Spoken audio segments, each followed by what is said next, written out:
Hola doctores, dentro de este programa Las Fijas vamos a desarrollar ahora el capítulo de cirugía pediátrica. Empezamos con atresia de esófago. ¿Cuál es el tipo más frecuente de atresia de esófago? Recuerden que es el tipo 3. En otras clasificaciones le llaman también tipo C o atresia de esófago con fístula tráqueo-esofágica distal. Esta es la tipo 3 que estamos mostrando en figura, en imagen. La atresia proximal con su fístula distal, tipo 3. La imagen que tenemos abajo corresponde a una atresia tipo 1, que es la segunda en frecuencia, con una atresia proximal y no tenemos fístula distal. Es una atresia completa, por decirlo de alguna manera. Número 2. ¿Cuál es el antecedente ecográfico obstétrico de la atresia de esófago? Es el polihidramnios. En general, el polihidramnios es un hallazgo de obstrucción intestinal. Entonces tanto esta como la anterior son preguntas que han venido en examen. La principal clínica de la atresia de esófago, pregunta de examen, es la cialorrea, salivación, intolerancia alimentaria, vómitos, si lo quieren llamar así, aunque no es exactamente un vómito.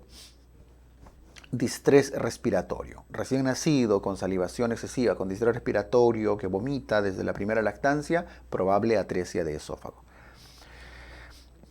La atresia de esófago, cuando presenta distensión abdominal, es de qué, probablemente qué tipo?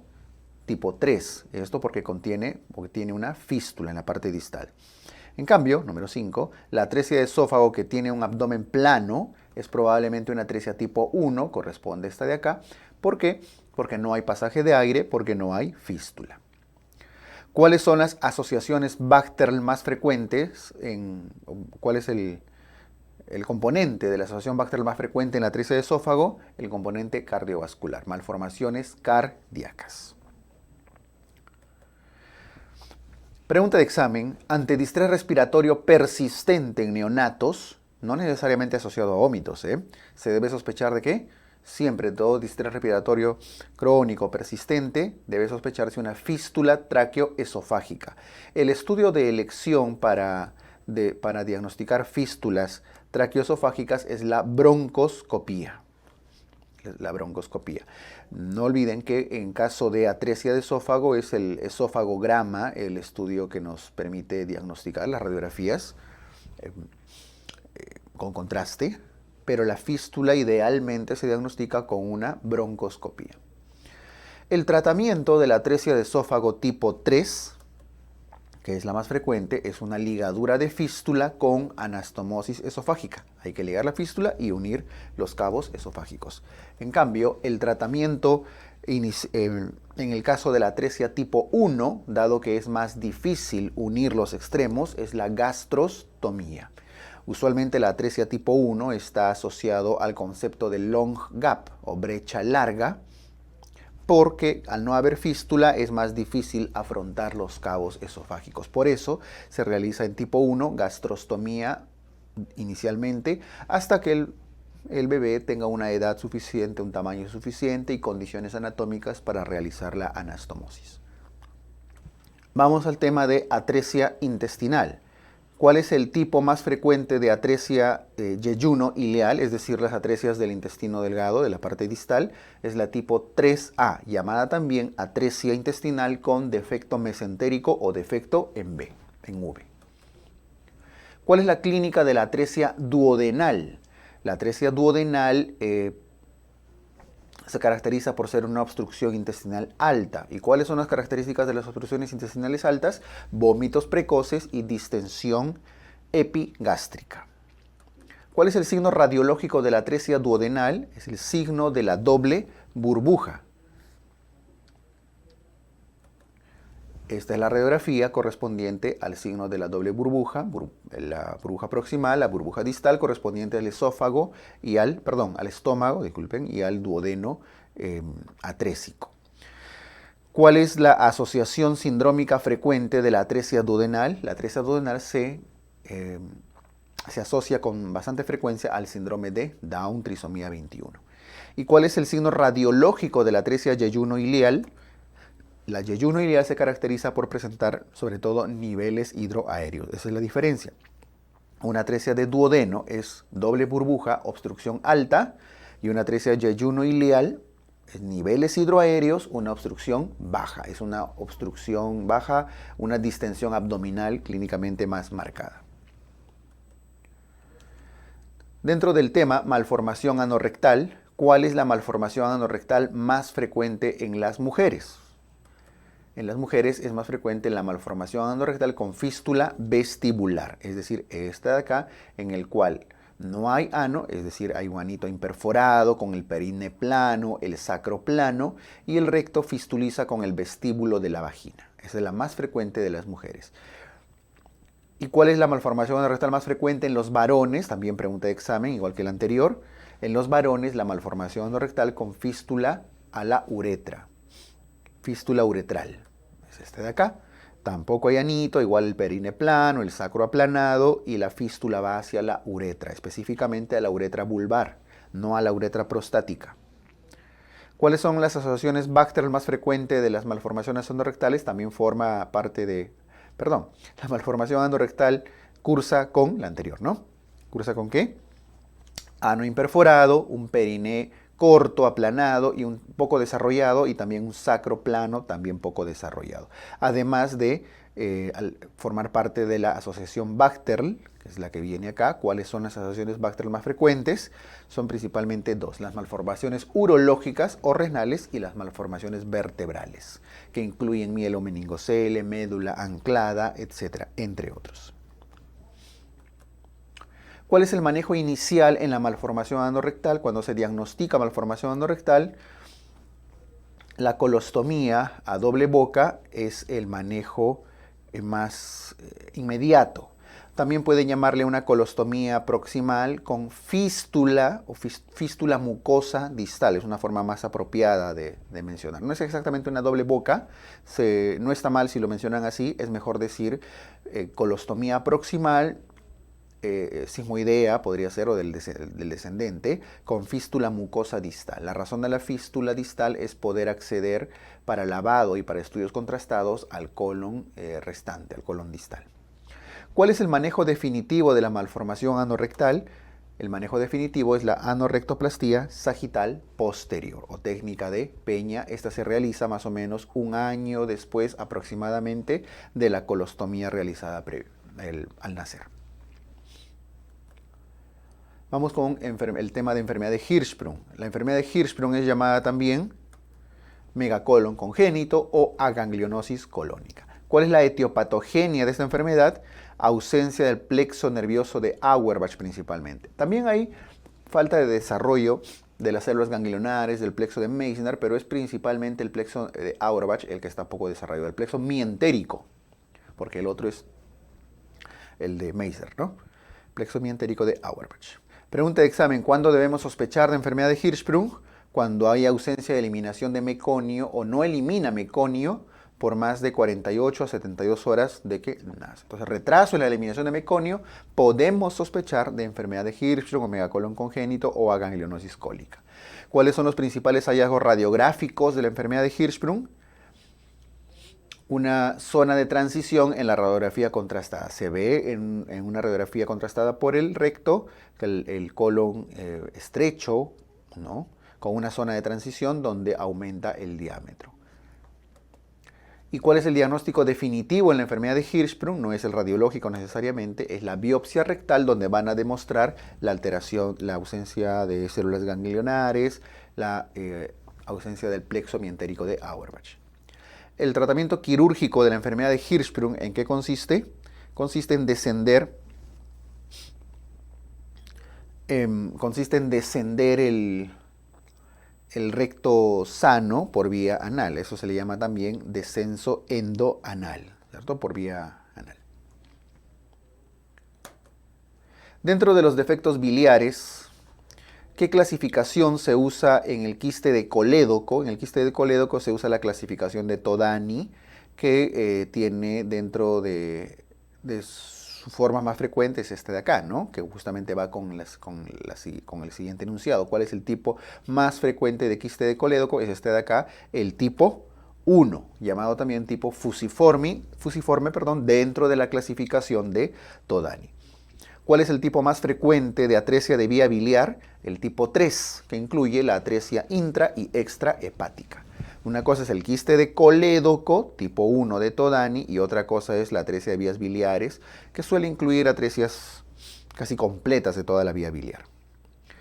¿Cómo se conoce a la dilatación de la vía biliar intrahepática? Ojo, no es la intra y extrahepática, no se refiere a la atresia, sino a la dilatación. La dilatación de la vía biliar intrahepática se denomina la enfermedad de Caroli. No confundan el quiste de colédoco, que es principalmente extrahepático, con la enfermedad de Caroli, que son dilataciones quísticas intrahepáticas. ¿Ok?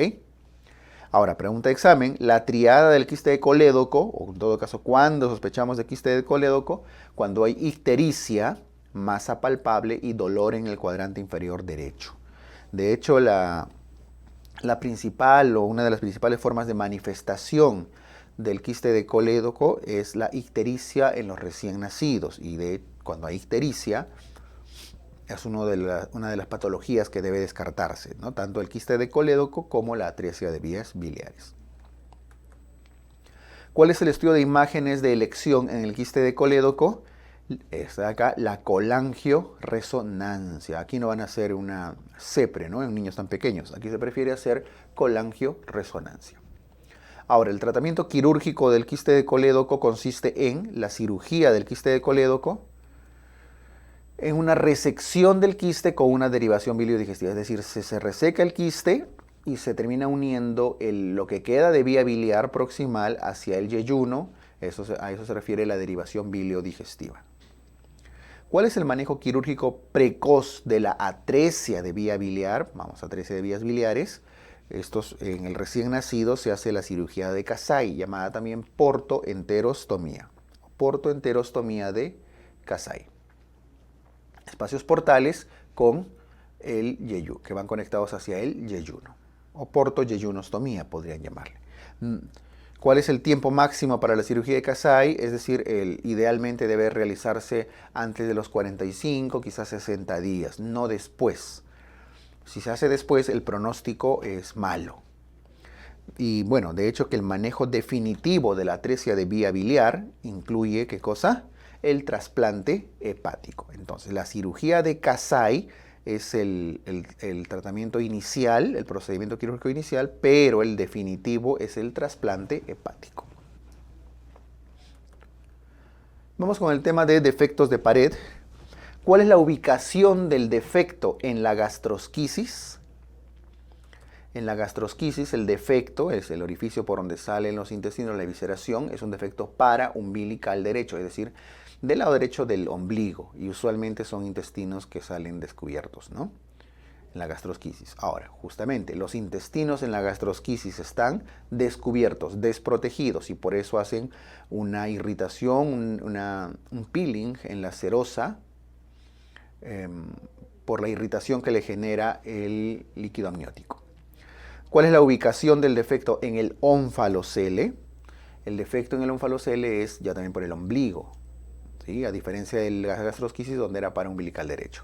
Los intestinos en el ónfalocele, ¿cómo están? Están protegidos. ¿Por qué? ¿Cuál es la capa protectora? El amnios y el peritoneo, ¿cierto? Muy bien. Ahora, el ónfalocele está asociado a la pentalogía de Cantrell. ¿Cuáles son los componentes de esta pentalogía de Cantrell? Ónfalocele, aquí es uno solo, hernia diafragmática congénita, ok, Bogdalek puede ser, hendidura external, ectopia cordis y defectos en el pericardio. Pericardio, ectopia cordis, hendidura external, hernia diafragmática congénita y ónfalocele son los componentes de la pentalogía de Cantrell, asociaciones del ónfalocele. Vamos a la hernia diafragmática. La hernia diafragmática congénita más frecuente, ¿cuál es? La posterolateral, o llamada también de Bogdalek, y la Bogdalek más común es la del lado izquierdo. Bogdalek del lado izquierdo, donde hay evisceración, paso de las vísceras abdominales hacia el tórax. En el lado izquierdo es el más frecuente. Ahora, son factores de mal pronóstico en la hernia diafragmática la hipoplasia pulmonar. De hecho, el grado, cuanto más severa es la hipoplasia pulmonar, nos lleva precisamente a la hipertensión pulmonar. El grado de cardiopatías también lleva a severidad y la herniación hepática. Si el hígado es el que está herniado, el pronóstico podría ser menor, ¿no? Ahora, la hernia diafragmática cursa a nivel pulmonar. ¿Con qué? La hernia diafragmática cursa con hipoplasia pulmonar, ya comentamos, por el mal desarrollo de los pulmones, por la ocupación del tórax por los intestinos e hipertensión pulmonar. Ahora, pregunta de examen, ¿cuál es la clínica de la hernia diafragmática congénita?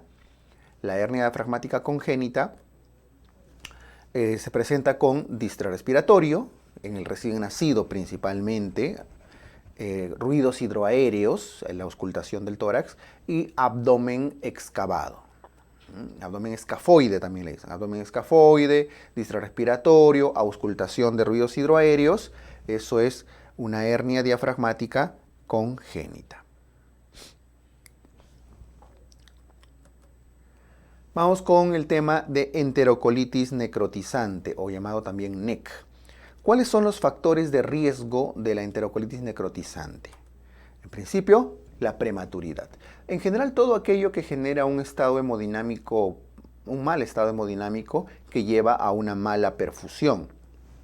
Prematuridad, asfixia perinatal, la sepsis, etc. Todo aquello que lleve a una mala perfusión periférica, ¿sí? Ahora, las definiciones de NEC grado 1, 2, 3, es el grado 1, es cuando hay sospecha de NEC, porque hay clínica en un prematuro. Grado 2, cuando ya es un diagnóstico confirmado. Y grado 3, cuando está complicado, ya sea con peritonitis o con perforación. Ahora, pregunta de examen, ¿cuál es el hallazgo radiológico característico en NEC? Este de acá, ¿no? La neumatosis intestinal. Ese es el hallazgo, neumatosis intestinal en la radiografía, que usualmente es una radiografía tóraco-abdominal, una radiografía completa del tórax y el abdomen. La presencia de gas portal también está descrito como parte de los hallazgos del NEC. Ahora, ¿cómo se define el NEC complicado? Aquel que tiene, como ven acá, perforación con neumoperitoneo, peritonitis, evolución tórpida. No confundir neumoperitoneo, que es perforación, con neumatosis, que lo tienen arriba en la flecha celeste, ¿no? Esto es neumatosis y esto es neumoperitoneo complicado ya.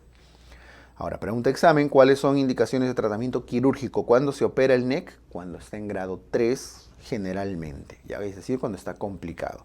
Si no, en grado 1 y 2 el manejo es principalmente manejo médico. Bien.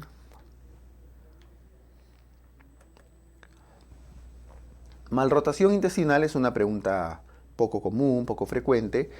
La malrotación intestinal es el mal giro de los intestinos, ¿no? La mala formación del marco cólico, del marco duodenal. ¿Esto qué puede generar? El problema de la malrotación es la posibilidad de vólvulo de intestino medio.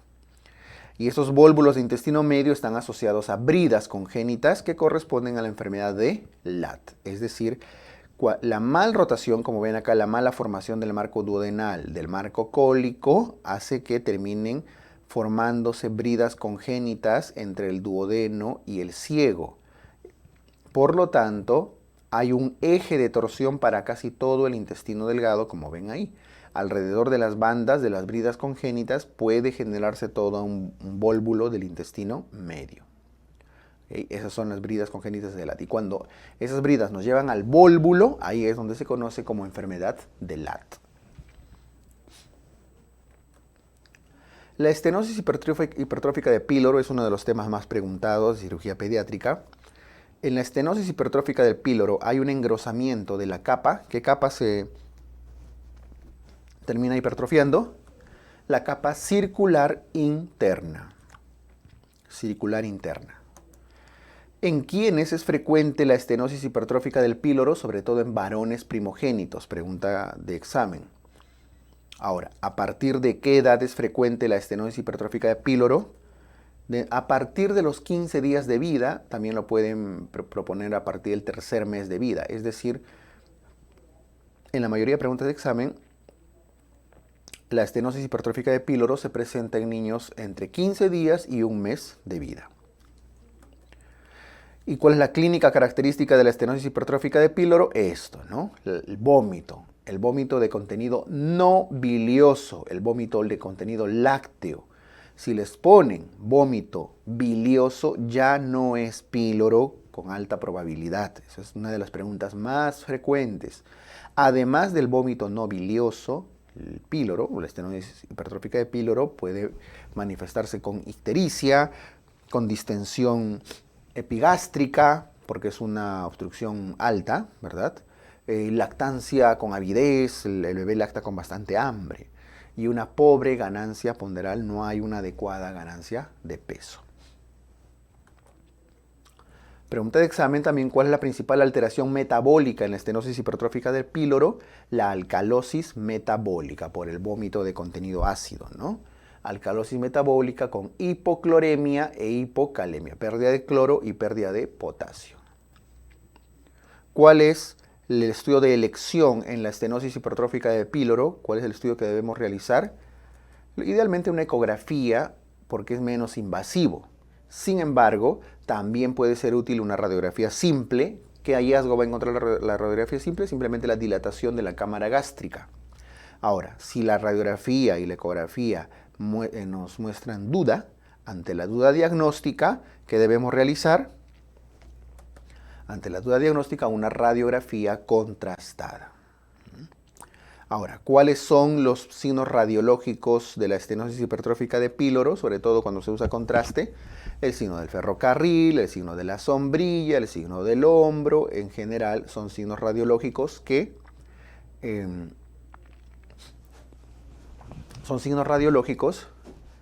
van a encontrarse cuando hay una radiografía contrastada. Una pregunta de examen, ¿cuál es la primera medida a realizar ante el diagnóstico de estenosis hipertrófica de píloro? Cuando se diagnostica, ¿qué es lo primero que debemos hacer? Corrección hidroelectrolítica, es decir, reponer líquidos, electrolitos. No olviden que la pregunta anterior decía que hacen alcalosis metabólica con pérdida de cloro, pérdida de potasio. Y también pueden hacer hiponatremia, por supuesto, ¿no? Ante tanto vómito. Pregunta de examen también, y una de las más comunes, el tratamiento quirúrgico de la estenosis hipertrófica de píloro, ¿en qué consiste? En seccionar el músculo pilórico, es decir, píloromiotomía, la píloromiotomía de Ramstedt. ¿Y qué capa muscular se secciona en esta píloromiotomía? La capa muscular circular interna, el músculo circular interno del píloro. Vamos con el tema de divertículo de Meckel. El divertículo de Meckel es un remanente del conducto ónfalo-mesentérico o conducto vitelino en el desarrollo embriológico. El conducto vitelino es el que une el intestino primitivo con el saco vitelino, ¿no? Queda un remanente que se denomina conducto ónfalo-mesentérico o conducto vitelino. Pregunta de examen. Ahora, esta frecuencia, que en realidad ha sido una pregunta últimamente no viene así tanto, ha sido años anteriores. Tiene una frecuencia de aproximadamente 2 a 3% de la población mundial. La localización, eso es bien marcado, está casi siempre en el ilion, aproximadamente a 60 a 90 centímetros de la válvula ileocecal, en ese rango. Ahora, podría encontrarse incluso hasta 1 metro, por eso que se suele explorar hasta 1 metro de la válvula cuando se sospecha de divertículo de Meckel. Los tejidos heterotópicos presentes en el divertículo de Meckel, acá se movió. El tejido heterotópico es principalmente el tejido gástrico, que es el más frecuente, y luego el tejido pancreático. Más común el gástrico. Y por eso, esta pregunta de examen, ¿cuáles son las formas de complicación del divertículo de Meckel? El divertículo de Meckel se puede complicar con hemorragia, con sangrado, es la forma más frecuente de presentación, o con inflamación. Estamos hablando de diverticulitis. Lo más común es que se manifieste con sangrado, sobre todo en niños de 2, 3 años, niños pequeños, suelen sangrar. y en niños más grandes o en jóvenes se suele manifestar con inflamación, diverticulitis, con una clínica muy similar al de la apendicitis aguda. ¿Cuál es el estudio de elección del divertículo de Meckel? Cuando sospechamos clínicamente de divertículo de Meckel, el estudio de elección es la gammagrafía. ¿Cuál es el tratamiento del divertículo de Meckel? El tratamiento del divertículo de Meckel es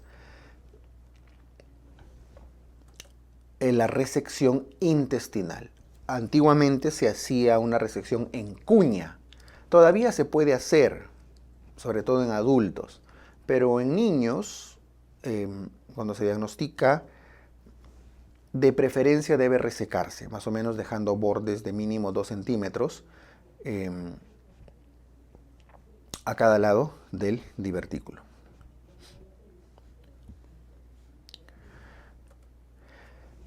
Vemos ahora la intususcepción. La intususcepción o invaginación intestinal tiene una forma frecuente, que es pregunta de examen. ¿Cuál es la forma más frecuente de intususcepción? Esta, la ileocólica. El nombre completo, la forma completa es la forma ileo-seco-mesoapéndico-cólica, ¿no? Entre el ilion, el ciego, el apéndice y todo, pero en su forma resumida, ileocólica. Otra pregunta de examen: ¿a qué edad es frecuente la intususcepción? La intususcepción o imaginación intestinal es más frecuente en rangos entre 6 meses a 4 años. Podría llegar incluso hasta los 5 años. Es como suelen presentar los casos clínicos en los exámenes, por eso está resaltado.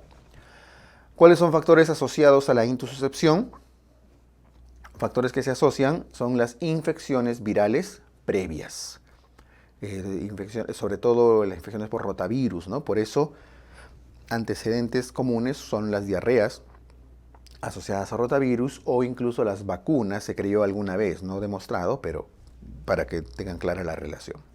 Otra pregunta de examen: ¿cuál es la clínica de la intususcepción intestinal? Esta es casi una triada.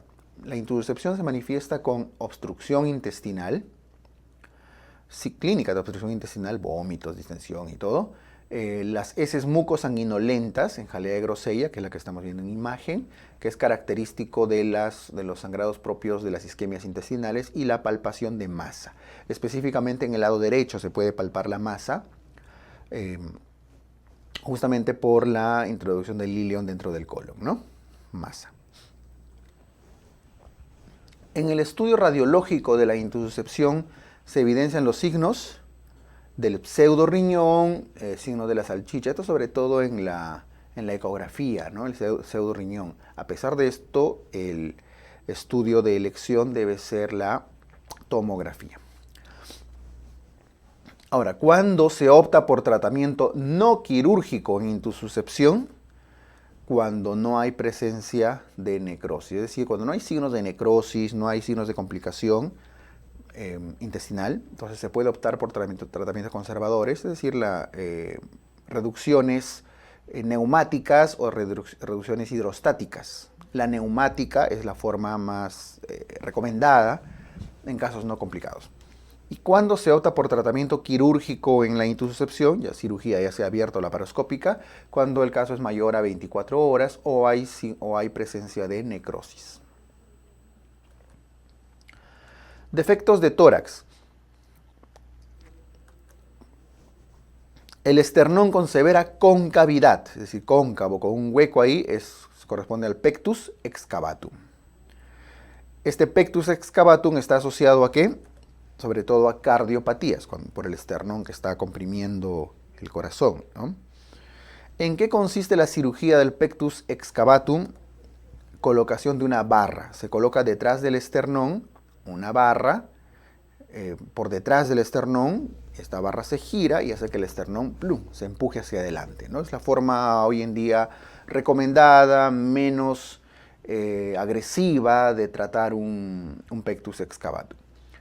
Ahora, el que tiene la concavidad es el pectus excavatum, pero o excavado, pecho de pájaro, en cambio el esternón en pico de pájaro Es llamado también el pectus carinatum, ¿no? En carina, hacia adelante, como un pico, que también se puede operar, pero también generando algún tipo de procedimiento que regrese el esternón a su lugar. ¿Cuándo es recomendable en general operar el pectus, sobre todo el excavatum? En la adolescencia. En la adolescencia, cuando todavía no hay una osificación completa, hay mayor flexibilidad del esternón y esto permite regresarlo a su posición original. ¿A qué patología? Estos otros temas, ¿no? ¿A qué patología está asociado el hilio meconial? El hilio meconial está asociado a la fibrosis quística, alteraciones en el metabolismo del cloro sobre todo, ¿no? ¿Y cómo se define intestino corto en recién nacidos? En recién nacidos el intestino corto se refiere como pérdida de más del 70% del intestino delgado o en todo caso quedarse con menos del 30% de intestino delgado. Muy bien, doctores, con eso cerramos la parte de las fijas de cirugía pediátrica.